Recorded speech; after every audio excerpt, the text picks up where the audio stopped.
Há 4 anos, Thaís Matarazzo veio ao DGABC-TV. Meio tímida ainda, mas com uma sacola às mãos com algumas das suas dezenas de livros. Ela acreditava no livro impresso, no cheiro de tinta, na alegria de sentar-se numa varanda para horas e horas de leitura. E de tanto acreditar, abriu uma editora própria, independente, para a impressão dos seus livros, jornal e revista. Tudo voltado à literatura, à memória, à poesia. E abriu-se para o mundo uma longa entrevista Thaís concedeu ao programa Memória na TV, apresentado pelo jornalista e memorialista Ademir Médici, a quem eu mando um grande abraço e agradeço a oportunidade de fazer essa apresentação neste momento.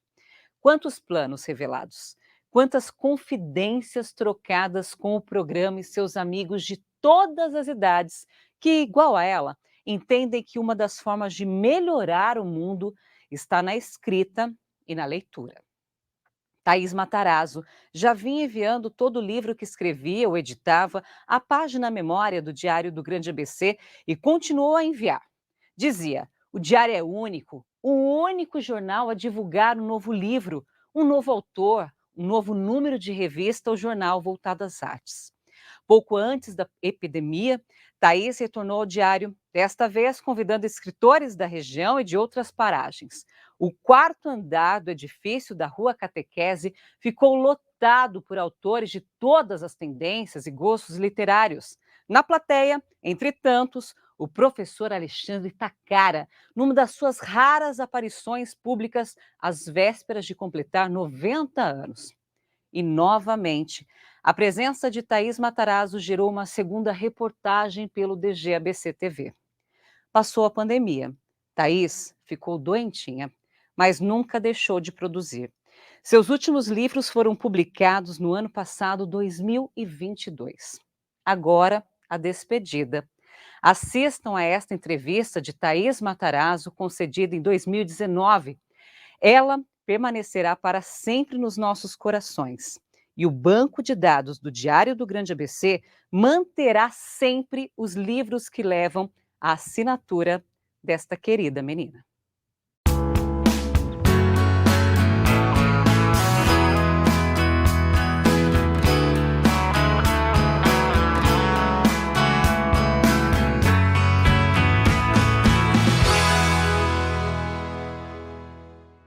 Thaís Matarazzo.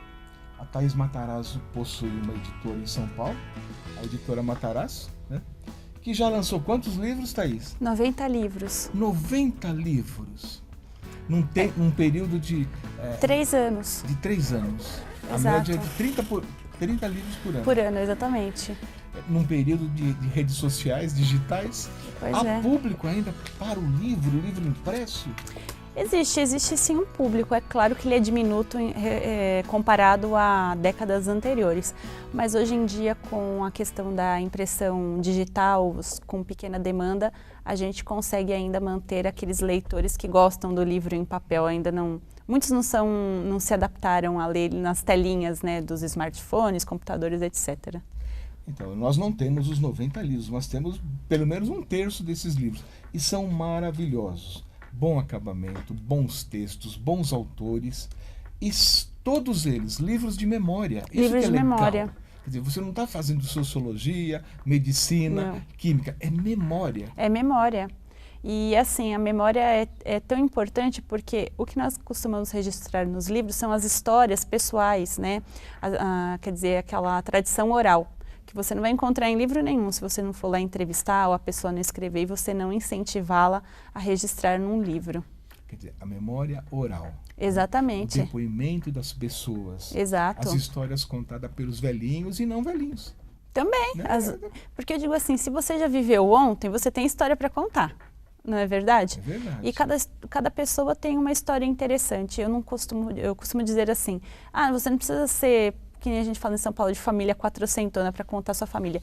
Todas as famílias têm história, todas são interessantes, independente da camada social a que ela pertence. Porque todos vivemos no mesmo mundo, na mesma cidade, no mesmo país, não é verdade? Então cada um dá o seu olhar sobre a vida, né, o contexto social, etc. E para divulgar, né, as atividades da editora, foi criado um tabloide, uma Exato. verdadeira revista, né? Matarazzo em Foco. Exatamente. Fala um pouquinho desse tabloide. O Matarazzo em Foco ele começou online logo que nós iniciamos as nossas atividades em março de 2015, março de 2015. Mas aí nós fomos notando que algumas pessoas não tinham acesso ao computador ou não mexiam com a internet, etc. Então eu vi a necessidade de imprimir o jornal, né? E mesmo porque como a divulgação em outras mídias é muito difícil e às vezes é muito cara também, então eu resolvi criar o meu próprio jornal para resolver esse problema. É claro que o jornal divulga todos os lançamentos, as atividades da editora Matarazzo, mas nós estamos sempre trazendo entrevistas com autores, entrevistas com diretores de museus, de bibliotecas, de todo o Brasil e de Portugal também. Então abrimos espaços para a cultura. Tá certo. Olha, nós estamos aqui com o número 8 de abril de 2018, o número 9 já está saindo, né? Em maio. Referente a maio. Na capa está a própria Thaís, de chapeuzinho, Isso. numa grande biblioteca, com alguns dos livros, né? Exato. Legal. E várias matérias, inclusive a do nosso amigo Geraldo Nunes. Isso, Geraldo. O eterno São Paulo de todos os tempos. Nosso colaborador.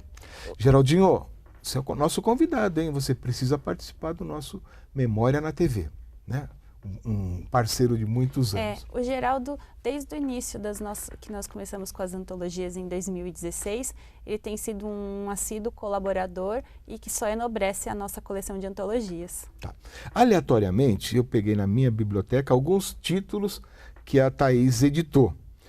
Por exemplo, Vamos Falar de Santos, já na sua terceira edição. Na terceira edição. Que é essa capa, Vamos Falar de Santos. A vizinha Santos, aqui do Grande ABC. Sim. 3 para Santos já? Isso, é que nós lançamos, a nossa primeira antologia foi uma dedicada à cidade de São Paulo, Vamos Falar de São Paulo. Aí o nosso amigo Marcelo Laranja, que é o presidente do Clube do Choro de Santos, que é parceiro nosso nessa antologia, disse, se você fez de São Paulo, vamos fazer de Santos também. Aí nós organizamos, fizemos a divulgação e tivemos bastante sucesso. E de 2016 agora para cá, todos os anos já virou tradição, Vamos Falar de Santos. Tá. E o que é legal na sua obra, que você recupera, por exemplo, publicidades antigas, né? Também. É importante mostrar, né? Porque às vezes tem alguma matéria, está falando da cidade, uma coisa antiga que aconteceu, você tem que provar que aquilo realmente aconteceu. Aí nós vamos pegar fotos de jornais antigos ou fotografar a página do jornal, né? Tá. Ou propagandas que as pessoas guardaram em flyers que eram distribuídos, é bem interessante. Quer dizer, lá no jornal é um papel inferior, diferente do papel do livro, que é um Sim. papel de excelente qualidade, né? E você está perpetuando essas informações. Exato, não é? exatamente. Poxa, olha, a gente folhei aqui um outro livro recentíssimo desse ano. Vamos falar da Santa Cecília e Vila Buarque. Exato. Que são 2 bairros centrais de São Paulo. Exato. Né? E repletos de memórias. E reflexos de memória. Certo. E a gente abre aleatoriamente, de repente, os Marqueses de Tu. Né? O Marquês de Tu, Antônio de Aguiar de Barros, 1823, 1889, quer dizer, do século XIX. Né? Eles são Tá nomes aqui, de ruas lá no bairro. na Vila Buarque. Exato. Tá certo. Aqui tem um texto, inclusive seu, Norma Avian. Exato. Norma Avian foi uma antiga cantora da Rádio Record de São Paulo, moradora há mais de 40 anos do bairro da Santa Cecília, que nos concedeu uma entrevista na época que ela morou lá. Tá certo. E ela é viva? Sim, Que bom. ela está para completar 89 anos, mora lá em São Paulo. Só não canta mais, né? Mas ainda Sim. encanta. Tá bom. Tá certo. Ainda no litoral, vamos falar de São Vicente. Isso. Né? Que foi a primeira cidade brasileira, é isso? Exatamente, a célula maternidade do Brasil, né, que é chamada, foi também uma parceria do Instituto Histórico e Geográfico de São Vicente e do Clube do Choro de Santos. Tá certo. Sabe que em São Vicente há uma editora, né, de um casal que veio ao programa, eles procuram demonstrar em livretos bem simples, verdadeiras cadernetas, a questão sempre da memória e Sim. pensando na temática, né? Que Valeria muito a beleza. pena um intercâmbio de vocês, Claro. né? Porque o objetivo é o mesmo, construir a memória brasileira. Exatamente. Né? E não só brasileira, como quando a gente vê Fado no Brasil, Artistas e Memórias, Thaís Matarazzo, aqui você ainda assinava também Canteiro, Que é o nome do sobrenome papai. Né? Exato. Puxa vida, você foi a Portugal? Foi por conta desse livro. Foi uma situação assim muito engraçada, porque eu nunca pensei em sair do Brasil assim, levando minha literatura. Aí, nessa época eu trabalhava no Clube Português de São Paulo e uma amiga minha, jornalista, Eulália Moreno, que ela tem muito conhecimento já em Portugal, etc. Ela indicou, ela sabia que eu ia fazer esse livro, e indicou então para a doutora Maria Manuela Guiar, que estava organizando o Congresso da Mulher Migrante, né? E como aí no livro nós falamos de artistas portugueses que vieram para o Brasil, a maioria imigrantes, tinham as fadistas, né? E então ela achou que se encaixava dentro do Congresso e me convidou. Só que assim, o livro ainda nem para a editora tinha ido, eu estava terminando a redação. E me ligaram de Portugal, então do Ministério dos Negócios Estrangeiros, me convidando, olha, você não quer participar? A senhora não quer participar? E eu pensei que era trote, desliguei o telefone. Falei, comigo, né? Aí depois ela ligou de novo e falou, não, mas é para participar de um congresso. Eu falei, mas como que vocês estão sabendo desse livro se o livro não foi nem editado ainda? Aí ela explicou todo o caso, né? Eu falei, mas eu aceito com muito gosto, né? E foi uma viagem que eu fui com tudo pago, foi com a minha irmã. Participamos do congresso em Lisboa, em um local que eu achei muito especial, que é o antigo Palácio das Necessidades, que é onde a Dona Maria da Glória, que foi a rainha Dona Maria II, filha do Dom Pedro, morou quando ela foi do Brasil para Portugal. Quer dizer, a nossa princesa brasileira, que virou rainha de Portugal, morou ali, então eu me senti também muito bem acolhida naquele palácio. Foi tudo muito significativo e afetivo. Certo. A gente também abrindo assim aleatoriamente, aparece uma capa de uma revista, a revista da Rádio Nacional. Do Rio de Janeiro. Quer dizer, é tudo a ver com Portugal. Tudo a ver com Portugal. Né? E na capa está Esther de Abreu, que apareceu na capa da revista da Rádio Nacional, ano 1, número 3 de 1950. Vamos mostrar a beleza dessa cantora. É uma cantora? Isso, a Esther de Abreu foi a grande estrela da música portuguesa na Rádio Nacional do Rio de Janeiro, né? Ela teve uma história bem interessante, veio para cá para fazer um show, acabou ficando, né? Ela foi também noiva de um prefeito do Rio. Tem uma história interessante. Ah, tá. Quer dizer, a cada obra, a cada documento que vocês apresentam pela editora Matarazzo, olha aqui, a Maria da Graça, linda, não? Maria da Graça. Ela era bonita. Quer dizer, é uma pesquisa, vocês vão fuçar lá nos arquivos, vão fazer as entrevistas. Entrevistas. Né? Nossa, eu corri já demais atrás desses artistas de rádio. Alguns nem estão mais entre nós, né? Rio de Janeiro e São Paulo, eu literalmente virava a cidade do avesso para procurar informações e as pessoas, etc. Tá. Mas hoje eu vejo o porquê daquela correria toda que eu tinha. Porque se eu não fizesse naquele tempo, não iria fazer mais, porque as pessoas foram morrendo, né? E registrar em livros. Às vezes eu pensava, puxa, mas por que tanta correria, tanta pesquisa? Porque às vezes dá muito gasto e pouco lucro, né? Sim. Mas acontece que hoje eu entendo, eu tinha que registrar tudo isso. Se não fosse pelas minhas mãos, ninguém ia fazê-lo, né? Sim, estava um material perdido nas bibliotecas. Exato, e perdido a pessoa morreu, acabou a memória, né? Esses centros de preservação da memória acolhem bem você? Olha, Ademir, depende muito. No começo, quando não era conhecida, eu sofria com a burocracia. Tá. Depois, quando as pessoas vão conhecendo o nosso trabalho, vendo que é um trabalho honesto, um trabalho que tem assim, um comprometimento mesmo com a literatura, com a pesquisa, etc., eles passam então a nos receber melhor. Mas ainda existem locais, assim, bibliotecas principalmente, e alguns arquivos que é muito difícil o acesso à documentação para pesquisa. E, inclusive, algumas cobram, né? Cobram. Independente reproduzir. de saber se você tem ou não verba, patrocínio, cobram, né? Tá. E aí muitas vezes você acaba no entrave se você não tem o dinheiro para poder fazer, por exemplo, diariamente uma pesquisa ou tirar cópia do material. Aí isso dificulta bastante. Aí a memória vai para o ralo, literalmente. Puxa, 3 anos, 90 livros. Pois é. Eu insisto, num período em que as pessoas pouco leem. Pouco leem. O mercado está bem difícil e bem concorrido. Mas você sabe que além da pessoa, digamos assim, com mais idade que está acostumada com o livro tradicional, muitos jovens também preferem o livro em papel. Porque eles dizem assim, eu escrevo uma coisa, coloco na internet e depois some, ninguém mais lembra. E o papel é uma mídia que dura mais, né? Sim. Dura mais Sim. e vai para a biblioteca. A gente não sabe o futuro dessas da novas coisa virtual, mídias, né? Será que verdade. nós vamos ter essas fotografias tiradas hoje? Né? De qualquer maneira, você tem que armazenar. Tem que armazenar como as bibliotecas armazenam os livros em papel. Então, você tem que ter um HD, alguma coisa, sei lá, uma plataforma que salve para o futuro, né? Thaís, eu imagino que você tem um acervo fantástico. Eu já tive mais, viu? Já tive mais. Agora eu preciso de espaço para os livros da editora. Ah, é? Muita coisa eu já doei, inclusive para o Centro Cultural São Paulo, discos antigos, revistas, livros.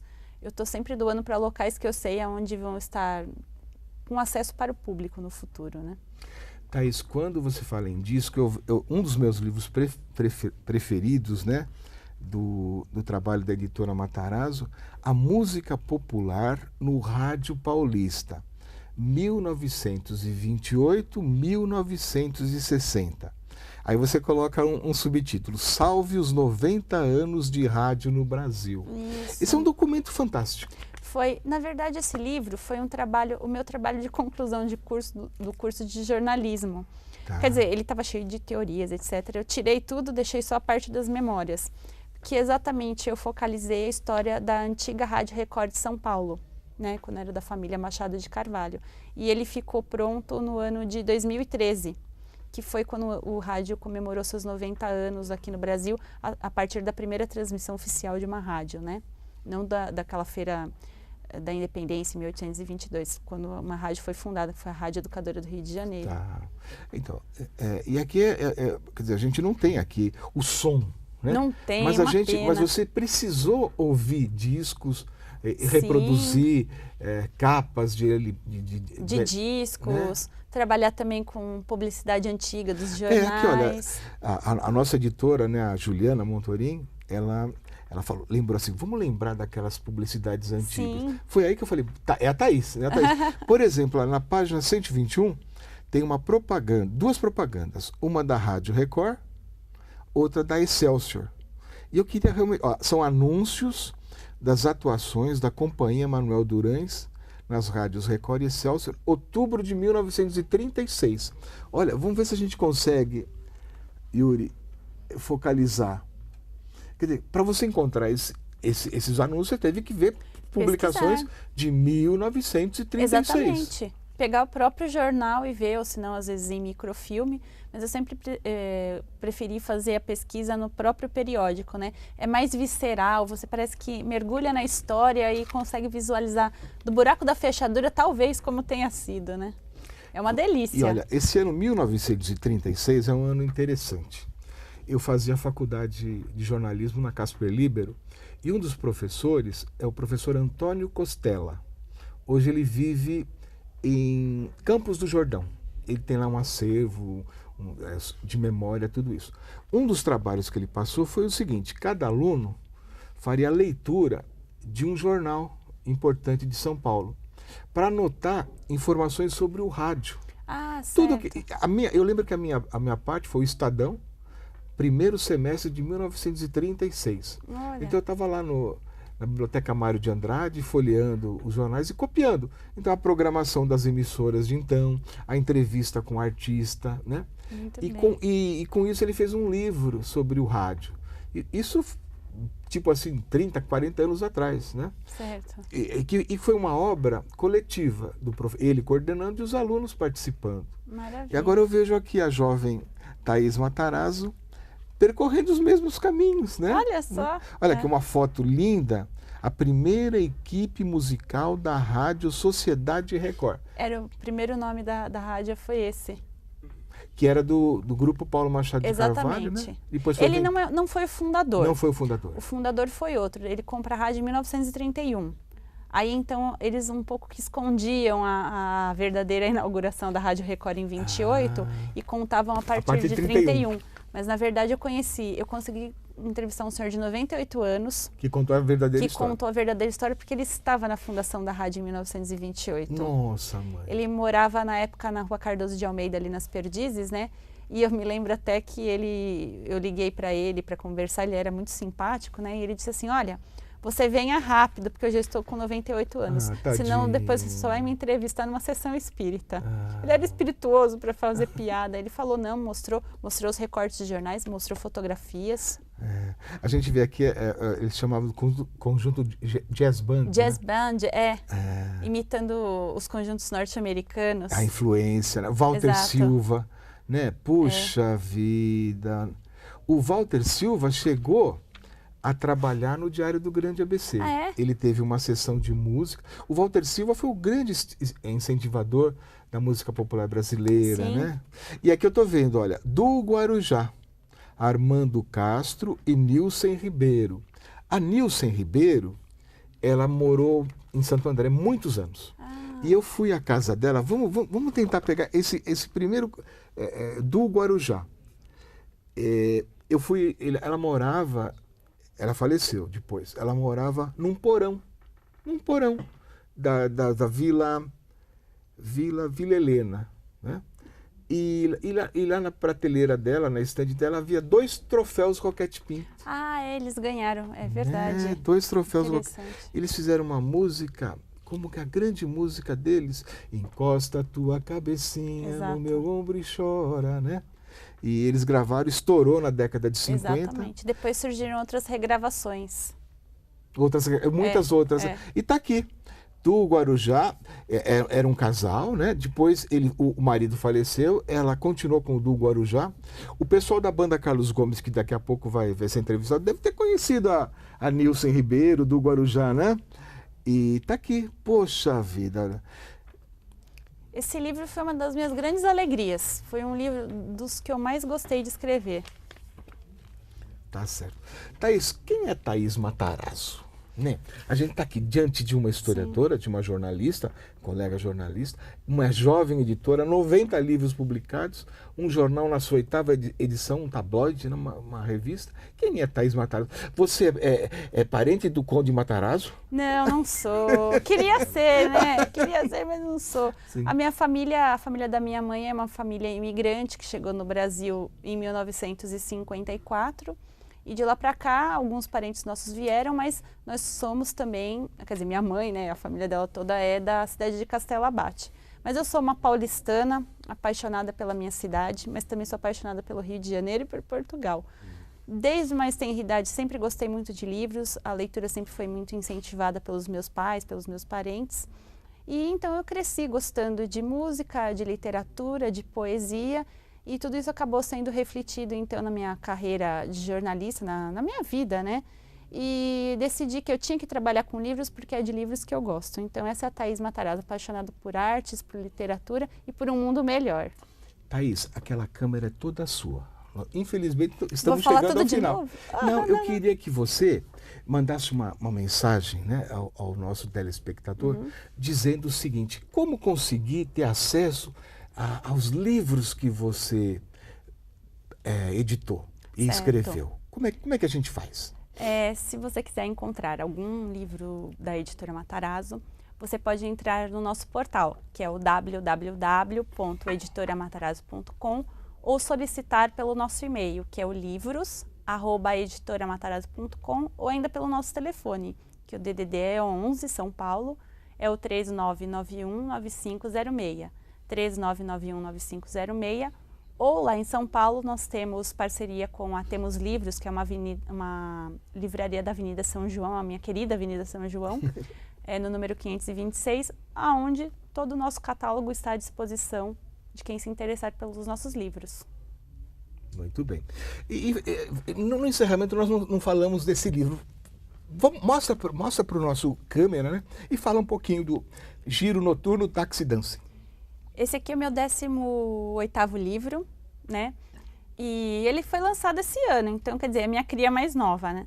E ele surgiu de uma curiosidade minha, porque eu já tinha feito, em 2017, um livro chamado Giro Noturno, Fragmentos das Noites Paulistanas, onde nós focalizamos principalmente as boates de São Paulo. E as boates de São Paulo, era muito fácil achar nos jornais antigos notícias sobre elas, porque o que acontece? Como era a sociedade, a alta sociedade que eu frequentava, então era notícia, né? Um meio de diversão noturno da alta sociedade. Então você tinha muitas colunas de cronistas noturnos, etc. Muito bem.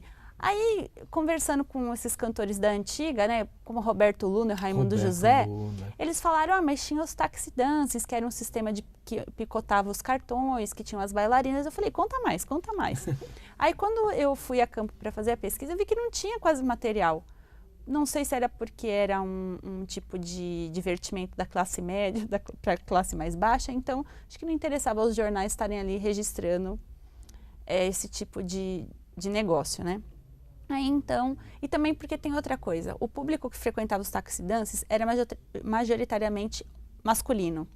Então, quando um repórter, um fotógrafo chegava para fazer uma reportagem, o dono da casa não permitia que fotografasse porque ele queria manter os clientes anônimos, porque muita gente estava ali, né, era casado, ou podia ser, assim, uma pessoa comprometida, aí a noiva, ou a mãe, ou alguém vê, olha, tá lá no taxi dance, né?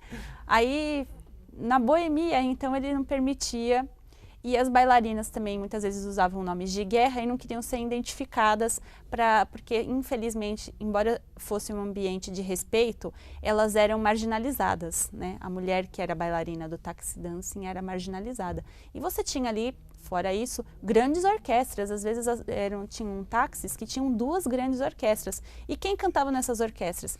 Elisete Cardoso, Agostinho dos Santos, Roberto Luna, Alaide Costa, Maurício Moura. Então você tem uma gama muito grande de grandes artistas que também atuaram nos taxi dances. Aí essa parte da música foi que me chamou a maior atenção.